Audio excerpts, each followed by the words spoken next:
Acredita-se que as plantas evoluíram a partir de uma alga verde carófita. Algumas fontes sugerem que as briófitas são as plantas vivas mais antigas que se diferem na linha de evolução das plantas. Sendo assim, as briófitas são o que chamamos de vegetais intermediários, pois foram as primeiras plantas a saírem do meio aquático para habitar o ambiente terrestre, adquirindo então características morfológicas essenciais para sua sobrevivência. São plantas de pequeno porte e que habitam lugares úmidos, e são representadas pelos musgos, antóceros e hepáticas. As briófitas são plantas avasculares, que crescem em solos úmidos, pedras ou troncos de árvores. São de pequeno porte, que não ultrapassam 5 centímetros de altura. Como todos os vegetais, as briófitas apresentam alternância de gerações em seu ciclo de vida. São divididas em 3 classes: musgos, hepáticas e antóceros. Aqui é uma estrutura de uma briófita. Aqui é a coifa.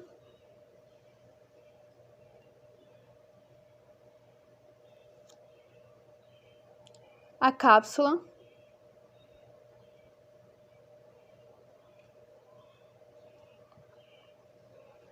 Essa estrutura é chamada de filídeos.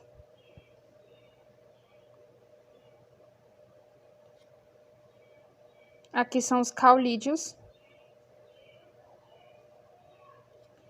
E aqui são os rizóides.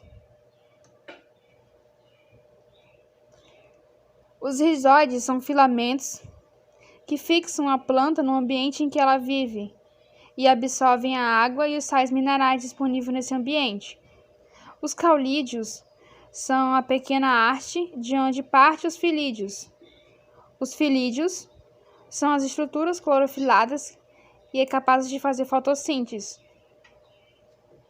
O que sai da cápsula aqui são os esporos.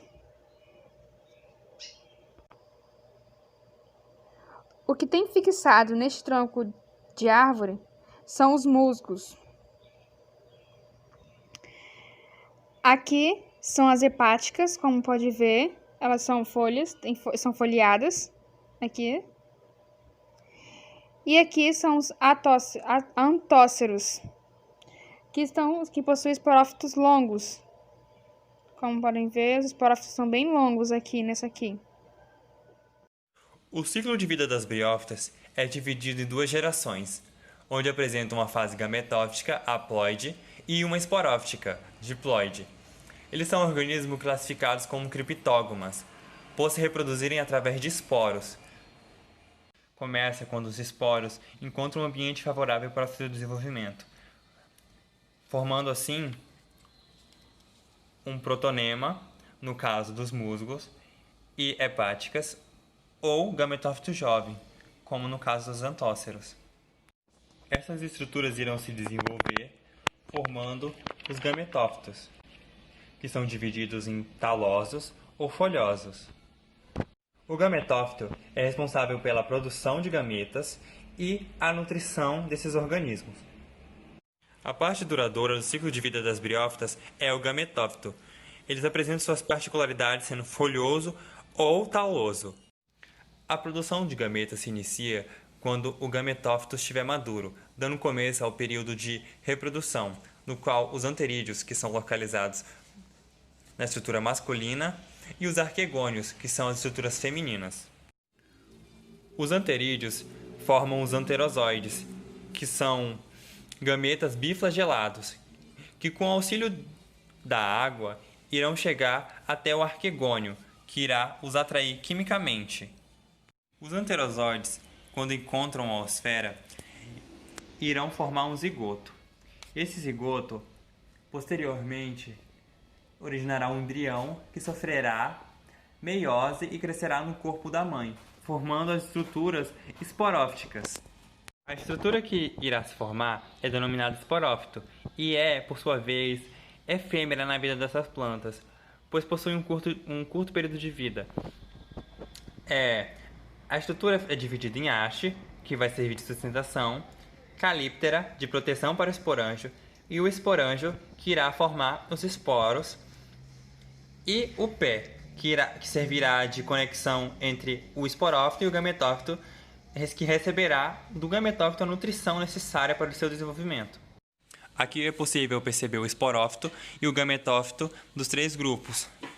Aqui, nessa espécie, a gente pode ver o dimorfismo sexual, a estrutura feminina e a masculina diferenciada. Já no antócero, pode ter os dois sexos no mesmo organismo. E nos musgos já são diferenciados. Após a maturação dos esporos, eles estão prontos para ser liberados. No caso dos musgos, é bem simples. O opérculo se abre e solta os esporos. Já os antóceros e as hepáticas precisam da ajuda dos elatérios, no caso das hepáticas, e dos pseudoelatérios, que são estruturas que torcem o esporângio para que soltem os esporos no meio ambiente.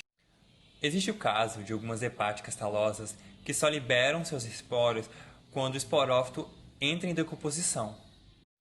Com a ajuda do vento, os esporos irão se dispersar nos meios e, se encontrarem um ambiente favorável, o ciclo se reiniciará, formando novas estruturas de protonemas ou gametófito jovem. Olá!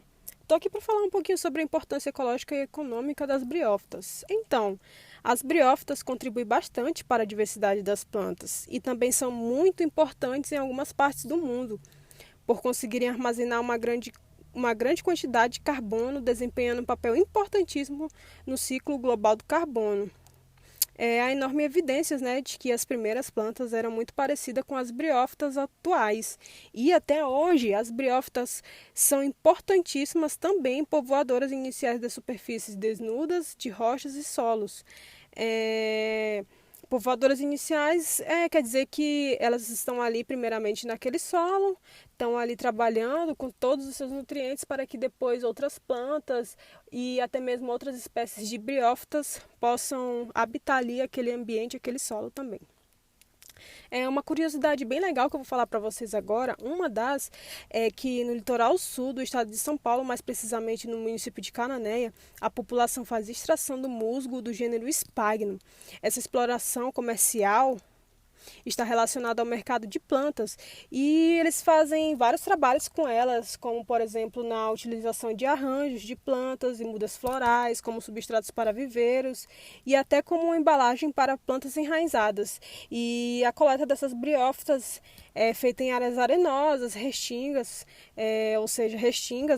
e surgiu há mais de 50 anos lá naquele município. Então você pode ver como a importância econômica das briófitas e até mesmo ecológica nesse município é bem importante e vem de muito tempo.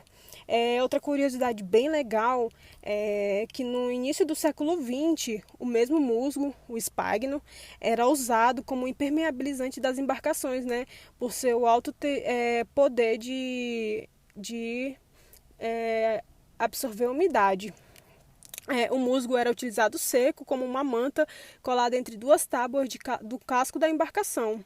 E outro uso muito importante era na Segunda Guerra Mundial. O efeito de absorção do Sphagnum era usado como bandagem para tratar os ferimentos dos sobreviventes, dos soldados daquela época, porque o seu poder de absorção era muito grande, era 3 vezes mais rápido e a quantidade de absorção era 4 vezes maior. Então, quem trabalhava com os feridos daquela época tinha uma vantagem muito grande em usar o musgo do gênero Sphagnum do que o algodão. Ele era muito mais vantajoso do que o algodão. E como eu estou falando aqui, apesar de ser aquela plantinha que todos veem que são bem pequenininhas, uns chamam até de lodo, a sua importância para o meio ambiente é imensurável, Podemos falar que elas são bioindicadores de poluição, preservam solos secos, elas podem se fixar em rochas e atuar como agentes decompositores e possuem até substâncias que podem ser desenvolvidas para antibióticos. Quem tem o interesse de trabalhar com essa área, então já tem como seguir, como fazer trabalhos. E na cadeia alimentar, né? É um alimento diverso que pode ser usado, os diversos animais, diversos mamíferos, peixes, pássaros podem estar se alimentando das briófitas. É um campo bem vasto, bem interessante, que se você der uma pesquisada, você vai descobrir coisas bem legais. Classificação das briófitas. São plantas de pequeno porte e estruturas simples. São classificadas em 3 filos que são conhecidos como o filo Briófita, que conhecemos como musgos, o filo Anthocerófita, que são os antóceros, e o filo Machanteofita, que são conhecidos como hepáticas. É possível então concluir que as briófitas são plantas avasculares, estruturalmente simples e que habitam lugares úmidos e sombreados. São plantas de grande importância, tanto ecológica quanto econômica. Utilizadas como bioindicadores de poluição, são importantes por reterem umidade e evitarem erosão de encostas, assim como serem utilizadas até em medicamentos. Os musgos são os maiores representantes desse grupo e, apesar de estarem em ambiente terrestre, são muito dependentes da água para sua reprodução. Não deixa a briófita morrer, não deixa a briófita acabar. Ela é tão pequena e sem sistema vascular, mas para isso acontecer, ela tem que ter água.